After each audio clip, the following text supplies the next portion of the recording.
Just a few supplementary questions. Firstly, would the Honourable DPM acknowledge that my original written PQ filed in September asked for total bonus months and not only performance bonus? And would that not have been an opportunity to, at that point, when the written PQ was filed in September, also disclose and publish the national bonus level in addition to the performance bonus level, which I think is the point that Mr. Pritam Singh was making? So that's my first question. My second question would be, would the government be publishing the quantums of national bonus and average highest and lowest performance bonus on an annual basis going forward? Thank you. Mr. Speaker, sir, he asked for what each minister gets. For the national bonus and the AVC, it's the same for all ministers. The AVC is well known. So if that was what Mr. Leon Perera wanted, he could have filed an oral question and he could have followed up, and we would have provided him the answer as we would today. So there's nothing secret about it. It's transparent, it's open, and I'm answering all the questions today. But could I ask Mr. Perera whether he agrees that ministers' salaries should be competitive, that the salaries should recognize the ethos of public service, and that salaries should be transparent, which is the Workers' Party's position in 2012.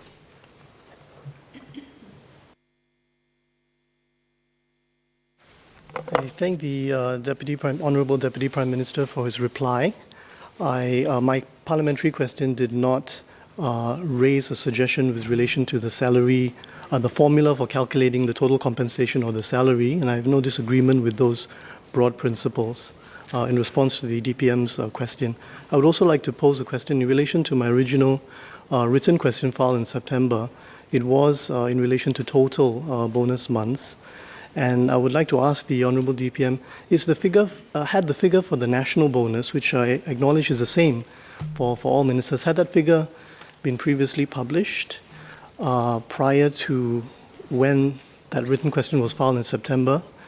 And if not, then would that not have been an opportunity to also release that figure in September together with the average performance bonus figure? Thank you. Mr. Speaker, sir, we did publish the information, the full information, once in the first year after the framework was announced. It's in the public record. And in fact, the method of calculating the national bonus is well known.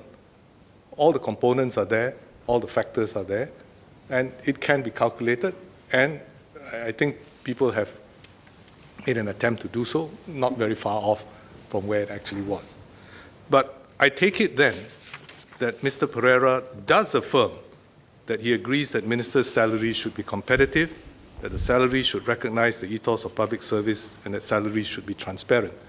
Can I ask Mr. Perera whether he agrees that the salary proposals that the Workers' Party had put forward in 2012 would essentially result in the same total annual salaries for ministers as the white papers, except for the Workers' Party proposal having a much larger component of fixed pay?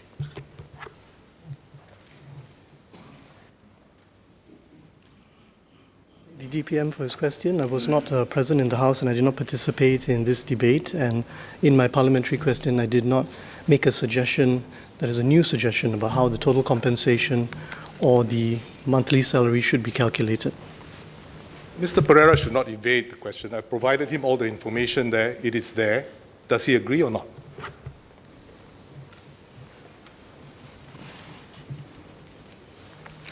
I think on the assumption that this information is descriptive in nature, then clearly there is no grounds for me to disagree that it is a description of what had been presented during the debate in 2012, which I did not participate in. Mr. Pritam Singh. Thank you, Mr. Speaker. So the answer is yes. We agree. The ministerial salaries 2012 white paper versus Workers' Party formula table that DPM has shared with the House is accurate. There is one point which I have to suggest, which not suggest, one point which I have to make, which is an important distinction even though the result is similar, is the basis upon which the monthly component is calculated. And that was a question of principle. And the principle that the Workers' Party took upon itself was to consider what would be a fair multiple, what sort of message do you send to the public with regard to the total salary that ultimately is derived. And we chose MX9 as the point because we felt that an entry-level civil servant could aspire to that position. And he did not have to be a scholar or anything of that sort. That was our political perspective at that time. The government's perspective is to take the 1,000 top earners and then you take a percentage of their total salary. And I believe the number was 40% or something of that nature. So that's the key difference. But the total amount, as is accurately presented in the table, is correct. The second point I would like to suggest, and this is not belaboring the issue, Mr. Speaker, is the question again by Mr. Alex Yam about the amount. I believe in the context of the Select Committee on Deliberate Online Falsehoods that came out with a list of recommendations, it is actually more propitious for us to present all the information in an easy to understand manner for the public. And that would reduce the prospect of misinformation online. I understand there's an issue with regard to performance bonus. A range would be sufficient. It doesn't need to specify what each minister gets. But I would like to read recommendation number 9, which could be a helpful way for the government to move forward. Recommendation 9 says public institutions should, I beg your pardon, recommendation 9, Mr. DPM of the Select Committee's report. Recommendation 9 states that public institutions should, wherever possible, provide information to the public in response to online falsehoods in a timely manner. They should also seek to preempt vulnerabilities and put out information in advance where appropriate to inoculate the public. They should ensure that they communicate with the public in clear and comprehensible terms. I do understand that factually the government website put out a response to certain misinformation that was generated by Mr. Leon Perera's question. His question came out on the 10th of September. On the 11th, certain websites got carried away with certain information or the way they interpreted that reply. And then on the 16th of September, the factually presents the components as the DPM did. But I would suggest to the DPM that if we put out the dollar value, the prospect of more misinformation can be reduced. Mr. Speaker, sir, I think Mr. Pritam Singh is being slightly disingenuous.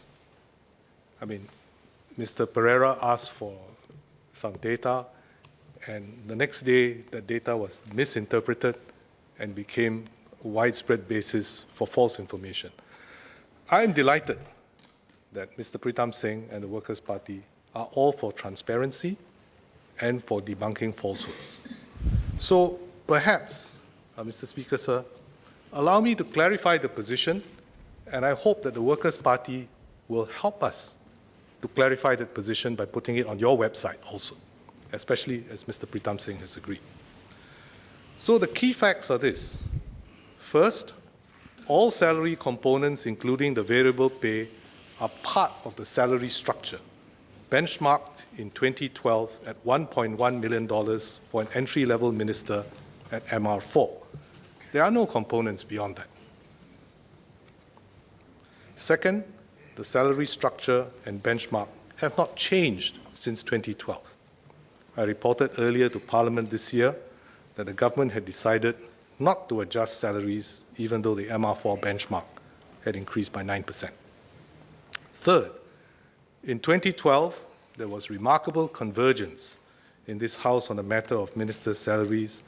Mr. Pritam Singh has just said that the Workers' Party agrees with the principles underlying the current salary structure and that the Workers' Party's alternative formula yields a norm salary level that is also $1.1 million.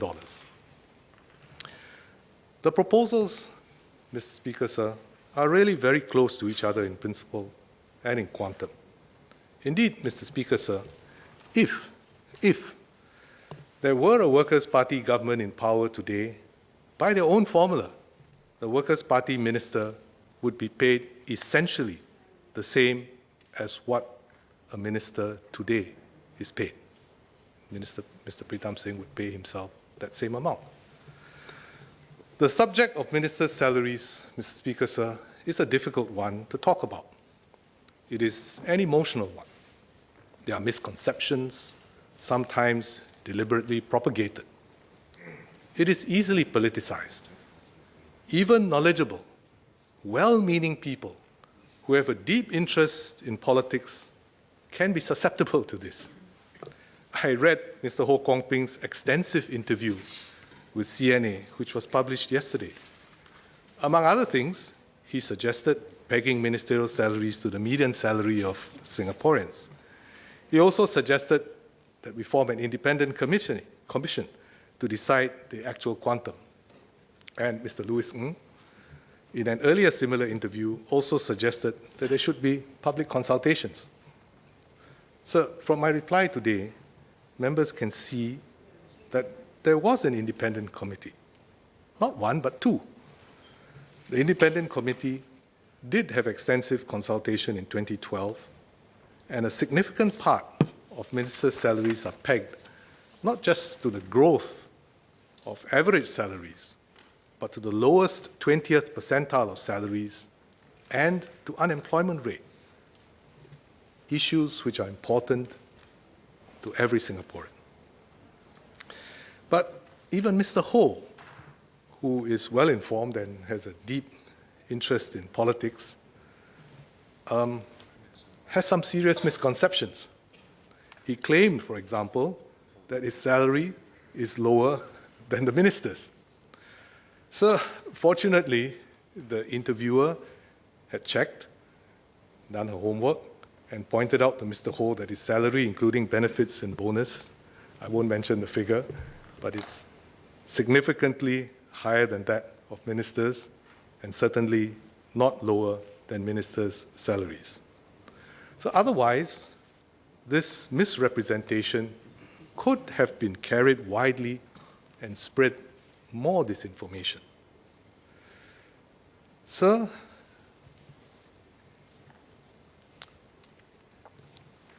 ministers, for example, are responsible for tourism development or air transport as just one of their many responsibilities which contribute to the growth of the tourism industry in our region, which Mr. Ho's company operates in.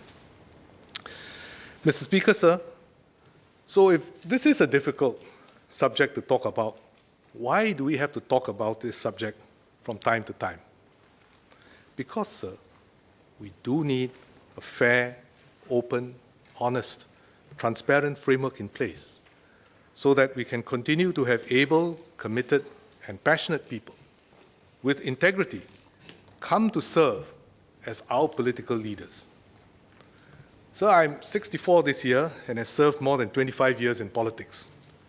My most important task now is to help Prime Minister Lee to prepare not just the fourth generation leadership, but also to make sure that we are able to have a fifth generation of leaders coming in, having the time to learn, to be tested, and to gain the trust and support of Singaporeans.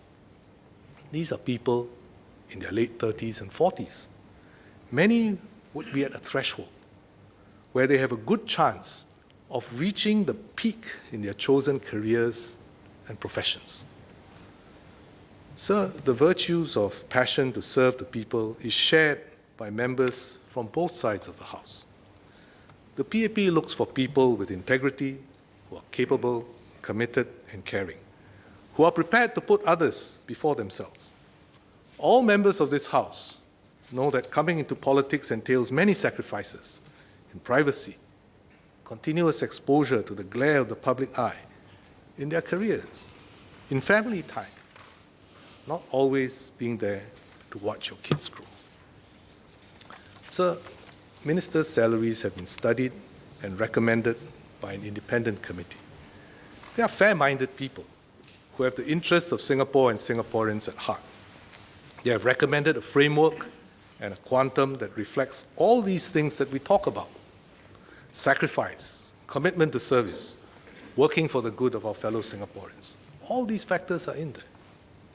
The government accepts their recommendations. The Workers' Party accepts the principles and has come up with essentially the same quantum which Mr. Pritam Singh and Mr. Leon Perera just affirmed. So let us agree to agree. This is what politics is about also, not just opposing for the sake of opposing. This is a matter which, whether one is in the opposition or in government, we can agree upon. That we need a fair framework to bring in the best team to do the best for Singapore and Singaporeans.